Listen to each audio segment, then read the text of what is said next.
مگر میں آپ کو پہلے ایک بات سمجھا دیتا ہوں.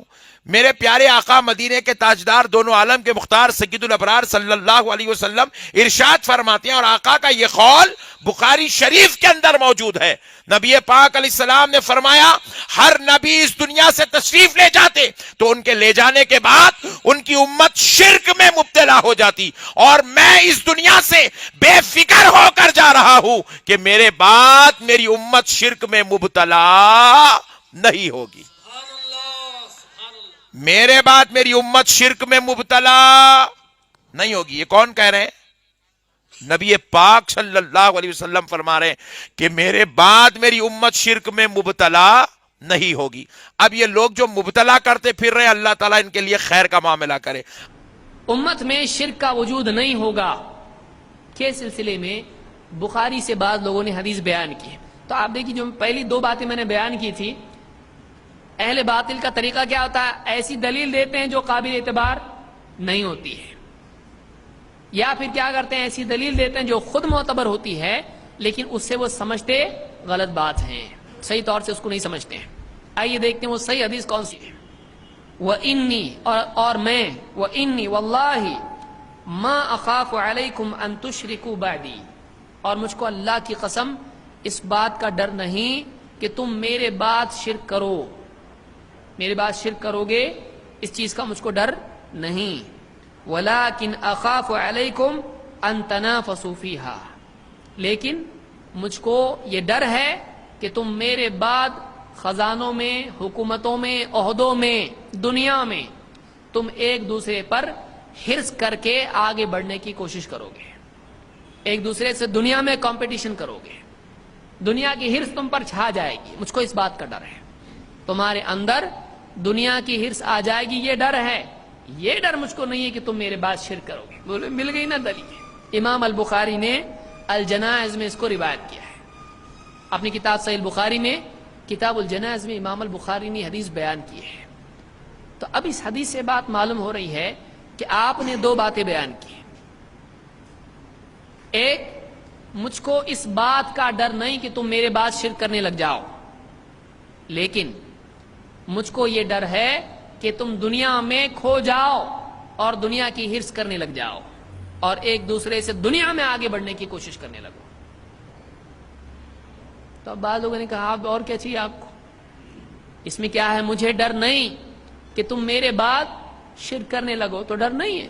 اللہ کے نبی صلی اللہ علیہ وسلم کو امت پر شرک کا ڈر نہیں ہے. تو کیا ثابت ہو گیا؟ نہیں. آئیے آگے بڑھتے ہیں.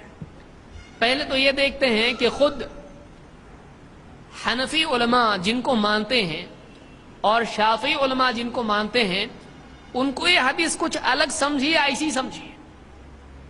اور آگے ہم دیکھیں گے کہ اس حدیث کو بیعینی ہی اس طرح ماننے میں پرابلم کیا ہوتا ہے. دیکھیے، ابن حجر العسقلانی نے فتح الباری میں اس حدیث کی تشریح میں کہا، کہتے ہیں قولہ ما اخاف علیکم ان تشرکوا، مجھے ڈر نہیں کہ تم میرے بعد شرک کرو گے. کہتے ہیں ای علی مجموعکم، یعنی مجھے ڈر نہیں ہے کہ پوری کی پوری امت شرک کرنے لگ جائے، ٹوٹل کے بارے میں ڈر نہیں ہے. ابن حجر کیا کہتے ہیں؟ اس حدیث کا یہ مطلب نہیں کہ پوری امت کے بارے میں ہے.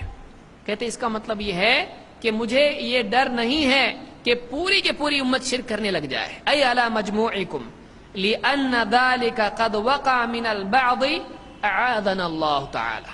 کہتے اس لیے کہ امت کے بعض افراد میں یہ چیز پائی گئی کہ امت کے بعض افراد شرک میں پڑ گئے. تو حدیث کا یہ مطلب نہیں ہے کہ پوری امت میں ایک بھی مسلمان شرک نہیں کرے گا، ایسا نہیں ہے. بلکہ مطلب یہ ہے کہ تم پر مجھ کو ڈر نہیں ہے، یعنی پوری امت شرک کرنے لگ جائے مجھ کو ڈر نہیں ہے. ہاں بعض شرک کر سکتے ہیں. تو ابن حجر عسقلانی، ان کو شافعی بہت مانتے ہیں اور یہ بہت بڑے عالم گزرے ہیں، تو یہ اس سے یہ مطلب لے رہے ہیں. کوئی بولے ہم تو شافعی نہیں ہیں، ٹھیک ہے حنفی ہیں. آئیے علامہ عینی کیا کہتے ہیں؟ علامہ عینی تو حنفی ہیں. عمدۃ القاری میں ایگزیکٹلی یہی جملہ انہوں نے ذکر کیا ہے. کیا کہتے ہیں؟ قولہ ما اخاف علیکم ان تشرکوا بعدی، مجھے ڈر نہیں کہ تم میرے بعد شرک کرنے لگ جاؤ. کہتے معناہ، اس کا معنی کیا ہے؟ ای علی مجموعکم، مجھ کو ساری امت پر ڈر نہیں ہے. کہ پوری کی پوری امت شرک میں پڑ جائے، یہ ڈر مجھ کو نہیں ہے۔ لِأَنَّ ذَلِكَ قَدْ وَقَعَ مِنَ الْبَعْضِ وَالْعِيَاذُ بِاللَّهِ تعالی، اس لیے کہ امت کے بعض افراد میں شرک آیا، بعض افراد شرک میں پڑے، اللہ ہماری حفاظت فرمائے۔ کون کہہ رہا ہے؟ علامہ عینی، یہ حنفیوں کے بہت بڑے عالم مانے جاتے ہیں، جن کی کتاب ہے عمدۃ القاری، یہ بخاری کی شرح ہے۔ تو بخاری کے دو شارح، کون؟ ایک ابن حجر فتح الباری میں، اور دو علامہ عینی۔ ایک کو شافعی کہا جاتا ہے، جو کہ خود مجتہد تھے لیکن ان کو شافعی کہا جاتا ہے، اور دوسرے علامہ عینی جو حنفی ہیں، حنفی شافعی دونوں کہہ رہے ہیں کہ اس کا یہ مطلب نہیں ہے کہ امت میں شرک آ ہی نہیں سکتا اس لیے کہ امت میں شرک آیا۔ ہاں، مطلب یہ ہے کہ پوری کے پوری امت شرک میں نہیں پڑے گی۔ یہی بات اور دو حنفی شافعی، ایک امام النووی، انہوں نے مسلم کی شرح میں یہی بات کہی، اور اسی طرح سے مرقات میں جو مشکات کی شرح ہے ملا علی قاری، انہوں نے بھی یہ بات کہی۔ تو ٹوٹل دو حنفی دو شافعی، اگر ان کو شافعی شمار کیا جائے تو چار بڑے بڑے عالم ہیں جنہوں نے بخاری مسلم کی شرح کی ہے اور مشکات کی شرح لکھی ہے۔ ان کا کہنا یہ ہے، بڑے بڑے ٹاپ لیول کے عالم ہیں، اس کا یہ مطلب نہیں ہے کہ امت میں شرک آ ہی نہیں سکتا ہے، بعض امت کے افراد شرک میں پڑے ہیں۔ لیکن کوئی کہہ سکتا ہم کو شرح نہیں چاہیے، ایسے وقت میں کیسا ہے، بہت سارے لوگ شرح نہیں چاہیے بولتے ہیں، ہم کو حدیث ملی بس، اور جب ہم حدیث پیش کرتے ہیں بولتے دیکھو بڑوں نے کیا کہا ہے۔ ٹھیک ہے، کوئی بات نہیں، حدیث کو ہم دیکھتے ہیں۔ اگر اس حدیث کا یہ مطلب لیا جائے کہ ٹوٹل پوری کی پوری امت کے بارے میں یہ حدیث، تو اس حدیث میں دو باتیں بیان ہوئی ہیں۔ تو اگر پہلے کو ٹوٹل کے لیے لیا جائے، سمجھئے تھوڑا سا بعض اوقات لوگوں کو مشکل ہو جاتا، آنکھیں باریک ہو جاتی لوگوں سے، یہ بولنا کیا چاہ رہے ہیں۔ یہ بہت اہم موضوع ہے، اس لیے کہ آگے اس کو بہت سارے داعیوں کو یہ فیس کرنا ہے۔ حدیث میں امت میں شرک آ ہی نہیں سکتا، تم جس کو شرک بول رہے ہو شرک ہے ہی نہیں، کیوں؟ اللہ کے نبی نے بتایا شرک آ نہیں سکتا امت میں، شرک نہیں ہے، تم کو لگ رہا شرک، تو ہم درگاہ پہ سجدے کر رہے شرک نہیں ہے، کیوں؟ ہمارے نبی نے کہا امت میں شرک آ ہی نہیں سکتا ہے، تو یہ شرک ہے ہی نہیں، مسلمان کبھی شرک نہیں کر سکتا۔ ایسا ہے؟ ایسا نہیں ہے، اور آگے بتا رہا ہوں میں اس کو، تو پورا بہت زیادہ ہے۔ اگر یہ مان لیا جائے کہ یہ حدیث ٹوٹل کے بارے میں ہے تو دونوں باتوں کو ٹوٹل کے بارے میں ماننا پڑے گا، تیار ہے اس کے لیے؟ کیا حدیث ہے؟ آپ نے فرمایا اللہ کی قسم مجھ کو یہ ڈر نہیں کہ تم میرے بعد شرک کرو، لیکن مجھے یہ ڈر ہے کہ تم دنیا کی ہرس میں پڑھ کے ایک دوسرے سے کمپٹیشن کرنے لگو۔ تو اگر آپ پہلے کو ٹوٹل کے بارے میں مانتے تو دوسرے کو بھی ٹوٹل کے بارے میں ماننا پڑے گا۔ یعنی اگر یہ مطلب لیا جائے مجھے یہ ڈر نہیں کہ میری امت کا کوئی بھی فرد شرک کرے، ساری کی ساری امت شرک سے محفوظ ہے، اگر یہ مطلب لیا جائے تو بعد والے کے بارے میں ماننا پڑے گا ساری کی ساری امت دنیا کی ہرس میں پڑ جائے گی، صحابہ، تابعین، تبع تابعین، چاروں امام، اولیاء اللہ سب دنیا میں بھاگنے والے بن جائیں گے۔ ماننے کے لیے تیار ہیں؟ نہیں بولے وہ سب تھوڑے لوگ جائیں گے، تھوڑے لوگ نہیں جائیں گے۔ بولے نمبر 2 کے بارے میں پارٹیشن ہے، نمبر 1 کے بارے میں پارٹیشن کیوں نہیں ہے؟ یعنی پہلے کو اگر ماننا پڑے سب محفوظ رہیں گے تو دوسرے کے بارے میں ماننا پڑے گا سب کے سب اس میں پڑیں گے۔ تو پہلے میں ٹوٹل مانتے ہو تو دوسرے میں بھی ٹوٹل مانو۔ تو شیخ عبد القادر جیلانی بھی دنیا کے پیچھے بھاگنے والے ہیں، ابو بکر صدیق و عمر رضی اللہ تعالیٰ بھی دنیا کے پیچھے بھاگنے والے ہیں۔ یہ مطلب لیں گے اس میں؟ مجھے ڈر ہے، کس پہ ڈر ہے؟ صحابہ پہ ڈر ہے، تابعین پہ ڈر ہے، سارے اولیاء پہ ڈر ہے، کس پہ ڈر ہے؟ بولے نہیں وہ برے لوگوں کے بارے میں بول رہے ہیں، تو یہ بھی تو برے لوگوں کے بارے میں نہیں، اچھے لوگوں کے بارے میں بول رہے ہیں کہ آپ اگر پارٹیشن اچھے برے کا دوسرے میں کر رہے ہو تو پہلے میں بھی آپ کو کرنا پڑے گا۔ سمجھ میں آ رہا؟ اس لیے یہ جو علماء ہیں ان کو سمجھتا تھا، انہوں نے کہا ایسا نہیں ہے، بعض لوگ پڑھیں گے بعض لوگ نہیں پڑھیں گے، اچھے لوگ شرک میں نہیں جائیں گے لیکن برے لوگ شرک میں جائیں گے، کیونکہ بعد والا حصہ بھی ویسا ہی ماننا پڑے گا۔ ہم کو کوئی پرابلم نہیں آتا، ہم کہتے ہیں دیکھو یہ حدیث بتا رہی ہے کہ پوری کی پوری امت شرک میں نہیں جائے گی لیکن کچھ لوگ جائیں گے، اسی طرح سے بعد میں پوری کی پوری امت دنیا کے پیچھے نہیں بھاگے گی، کچھ بھاگیں گے۔ تو دونوں کو ایسا ماننے میں اولیاء کی شان میں گستاخی سے ہم بچ جاتے ہیں. لیکن اگر ٹوٹل مان لیتے ہیں تو سارے اولیاء کی شان میں ہم گستاخی کرنے والے بنتے ہیں کہ ہم بولتے ہیں پوری کی پوری امت کیا ہوگی, دنیا کی ہرس میں پڑ جائے گی. سمجھ میں آ رہی بات؟ تو اس حدیث کو اس طرح سے سمجھ لیے. اور آگے جا کے آپ دیکھیں, اگر یہ بات ہم مان لیں کہ امت میں شرک آ ہی نہیں سکتا ہے, تو آپ دیکھیں آج مسلمان ہونے کا دعویٰ کرنے والے, مسلمان گھر میں پیدا ہونے والے بہت سارے لوگ ایسے ہیں کہ جو اپنے گھر میں مورتیاں بٹھاتے ہیں اور ان کے آگے ناچتے ہیں, اور خان نام ہے ان لوگوں کا, ہے کہ نہیں؟ ناچنے گانے والے ہیں کہ نہیں کچھ ایسے؟ مسلمان ہیں ہم, کون ہیں؟ مسلمان ہیں, لیکن شرک کر رہا ہے کہ نہیں کر رہا ہے؟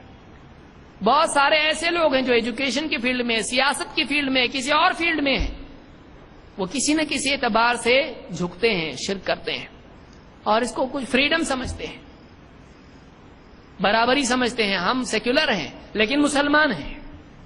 تو مسلمان ہونے کا دعویٰ کرنے والے ایسے کام کرتے کہ نہیں کرتے؟ آج کتنے لوگ ہیں, آج کتنے گاؤں دیہات ہیں, نام کیا ہے؟ محمد.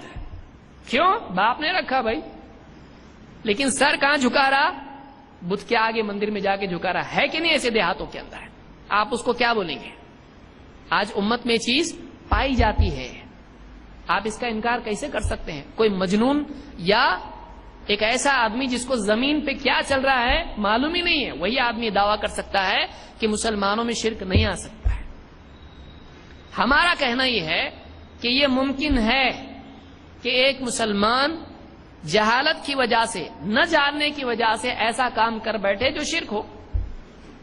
ضروری نہیں کہ ہم اس کو مشرک قرار دے دیں, اسلام سے باہر کر دیں. ہو سکتا ہے کہ اس کو معلوم نہیں یہ شرک ہے اور وہ ایسا عمل کرے جو شرکیہ ہو, تو ہم اس کو مشرک نہیں کہیں گے, لیکن اس نے جو کیا اس کو شرک کہیں گے کہ نہیں کہیں گے؟ شرک کہیں گے. یہی ہماری دعوت ہے, یہی ہمارا کہنا ہے کہ یہ مسلمان ہے لیکن جہالت میں اس نے شرکیہ عمل کیا. لیکن لوگ کیا بول رہے ہیں؟ ایسا بولنے کا نہیں, مسلمان جو بھی کرتا وہ شرک ہو ہی نہیں سکتا ہے. ایسا کیسا ہو سکتا ہے؟ مسلمان جہالت کی وجہ سے شرکیہ عمل کر سکتا ہے. نبی صلی اللہ علیہ وسلم کے دور میں ہوا ایسا, بعد میں نہیں ہو سکتا. نبی کی موجودگی میں ہو رہا ہے, بعد میں نہیں ہو سکتا ہے. آپ بتائیے, ایک آدمی ہے,